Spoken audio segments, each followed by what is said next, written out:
Olá, tudo bem? Eu sou o Nixon Rocha, bem-vindos ao nosso canal. Estamos mais uma vez aqui para refletirmos sobre o texto bíblico. E hoje vamos refletir sobre o texto de Romanos, no capítulo 12. Antes de começarmos o nosso vídeo, vou pedir para que você se inscreva no canal, aperte nos sininhos para que você possa receber os vídeos novos. Se você gostar, deixe seu like, compartilhe com as pessoas. Bem, vamos ao nosso texto de hoje. O texto de hoje é Romanos, o capítulo 12. Vamos ter como base para nossa reflexão os versículos de 9 a 21. Mas por conta do nosso tempo, não vou ler todos esses versículos. Quero ler com vocês apenas o versículo 12, que diz assim: Alegrai-vos na esperança, sede pacientes na tribulação, na oração perseverantes. Antes de começarmos a nossa reflexão, é importante lembrar que o capítulo 12 de Romanos traz lições preciosas sobre a prática da justiça. Que justiça? O texto bíblico, lá no início de Romanos, a partir do capítulo 3 até o capítulo 5, ele fala sobre a justificação. Ele diz que um dia nós fomos justificados por Deus, que nós não tínhamos nenhum ato de bondade ou de justiça ou alguma coisa que pudesse nos justificar diante de Deus. E os capítulos 3 a 5 trabalharam esse tema, a justificação. Fomos justificados por Deus, fomos justificados por Deus pela ação salvadora e redentora de Jesus Cristo. E agora, no capítulo 12, a gente está falando sobre a prática da justiça. O que esse ato justificador de Deus promoveu em nós? O que este ato de justificação de Deus deve nos levar a fazer com a vida em sociedade? E os versículos 1 e 2 do capítulo 12 falam sobre a prática da justiça em relação a nós mesmos. E ele apresenta o nosso corpo como um sacrifício vivo, não mais como aquele sacrifício dos animais mortos do passado, mas o nosso corpo sendo oferecido como um sacrifício, como o texto diz, vivo, santo e agradável a Deus, que é o nosso culto racional. Vejam, os versículos 1 e 2 estavam nos dizendo que o culto que agrada a Deus, que o culto racional não é um culto de sacrifícios de animais mortos, mas é um culto onde o nosso viver, a nossa vida, o nosso corpo, tudo que temos e que fazemos, compreendem e revelam a ação justificadora e salvadora de Deus nas nossas vidas. E chegamos aqui aos versículos 9 a 21, que também falam sobre a prática da justiça, mas agora em relação à sociedade.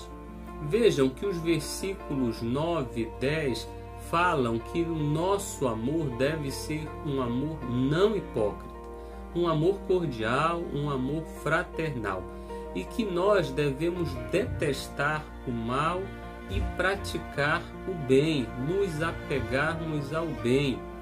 O versículo 11 diz que não devemos perder tempo, devemos ser fervorosos no Espírito para servir a Deus. E como servimos a Deus de acordo com essa porção entre os versículos 9 a 21 do capítulo 12?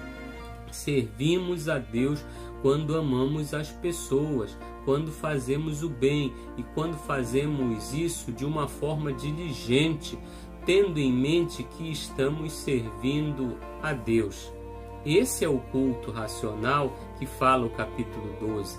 É uma prática de um oferecer da nossa vida como algo que agrade a Deus, não animais mortos, não um sacrifício que não tenha nenhum valor e nenhuma importância. É a prática da justiça de Deus em relação às pessoas. Não temos nenhum ato de justiça e de bondade próprias que nos fizeram merecedores daquilo que Deus tenha para nos dar. Mas, pela graça e a misericórdia de Deus, nós fomos justificados. E agora que fomos justificados por Deus, devemos aplicar a justiça de Deus neste mundo. Vamos pensar um pouco sobre o versículo 12. O versículo 12 nos diz que nós devemos nos alegrar na esperança, devemos ser pacientes na tribulação e devemos permanecer em constante oração. Vamos pensar um pouco sobre isso. Vejam que o início do versículo 12 nos convidam a nos alegrar. Nos alegrar quando? No futuro? Não, nos alegrar agora. Mas nos alegrar agora tendo por objetivo, tendo por base o quê? A esperança do porvir, a esperança de uma vida eterna com Deus, a esperança de que nós seremos resgatados pelo Senhor um dia. Vejam que a atitude emocional que devemos ter no presente, agora, é de alegria, não de desespero, não de tristeza. Vejam que a atitude emocional que devemos ter agora é de alegria, alegria na esperança. Compartilhe com as pessoas ao seu redor a alegria de servir a Deus, a alegria de ter sido justificado por Deus. Veja, o texto também nos fala sobre paciência na tribulação. Como assim paciência na tribulação? Isso mesmo.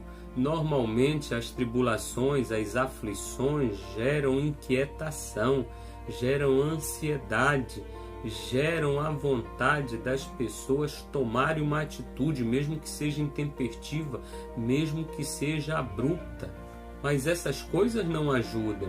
Agir de forma impensada, agir sem paciência, tomar uma atitude num ímpeto de desespero não te ajuda em nada. Nós estamos passando por tempos difíceis, tempo em que as pessoas estão pensando, isso nunca vai acabar, isso nunca vai passar. As dificuldades que pensávamos que durariam apenas por 15 dias se estenderam por 30, por 40 e agora ninguém sabe mais quando vai acabar.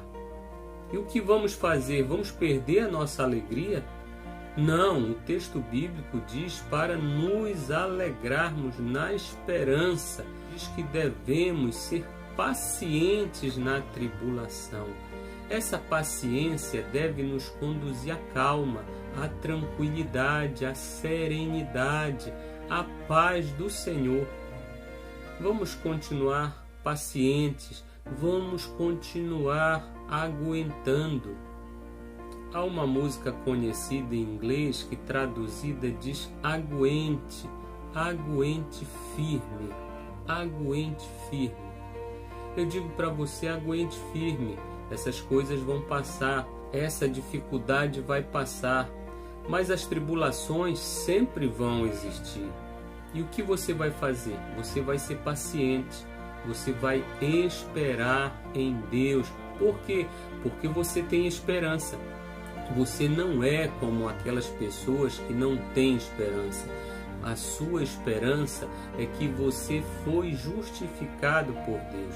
A sua esperança é que você oferece como gratidão à justificação que você recebeu, uma vida oferecida a Deus como um sacrifício vivo, santo e agradável. E esse sacrifício oferecido a Deus e oferecido às pessoas que estão ao nosso redor. Porque quando servimos as pessoas ao nosso redor, de alguma forma nós estamos compartilhando a justiça de Deus. Por fim, o texto diz que nós devemos permanecer constantemente em oração. Vejam, a oração não deve ser alguma coisa esporádica. A oração não deve ser feita apenas no momento em que você passa por alguma dificuldade, algum problema.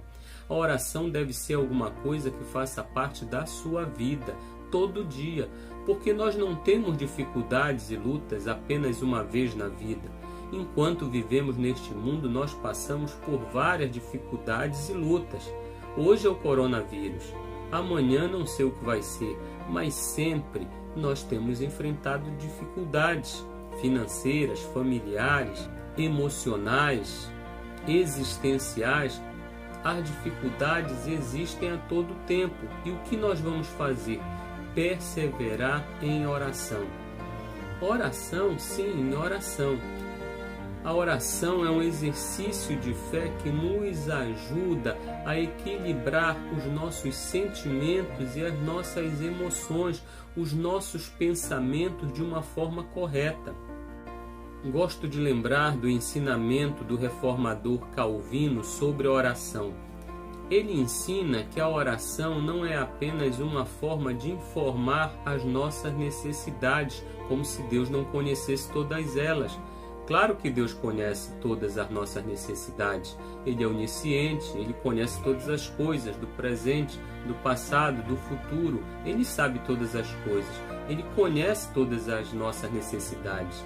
Então a oração não é apenas para informar Deus das nossas necessidades.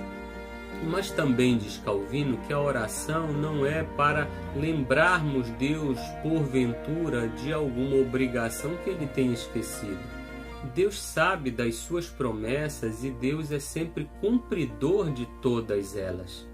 Então a oração é um ato de fé, é um exercício de fé, onde nos submetemos ao senhorio de Deus, nos submetemos à sua vontade e refletimos sobre essa vontade. Não sabemos as dificuldades que acontecerão amanhã, não sabemos todas as coisas sobre o futuro, mas sabemos uma coisa, que Deus é soberano e que Deus nos ama, e que nos amou de tal forma que nos justificou. E agora vivemos de uma forma que esse viver justificado pratica a justiça e oferece essa justiça ao mundo ao nosso redor. E assim permanecemos todos os dias apresentando as nossas necessidades diante de Deus, não porque Ele não saiba delas, Ele sabe de todas elas. Continuamos perseverando a cada dia em oração, sabendo que Deus há de cumprir tudo aquilo que nos disse. Continue, se alegre na esperança, seja paciente na tribulação, permaneça orando em todo tempo, ore sempre, que Deus nos abençoe. Se essa palavra falou o seu coração, se inscreva no canal, aperte no sininho para receber as novas mensagens, compartilhe com alguém.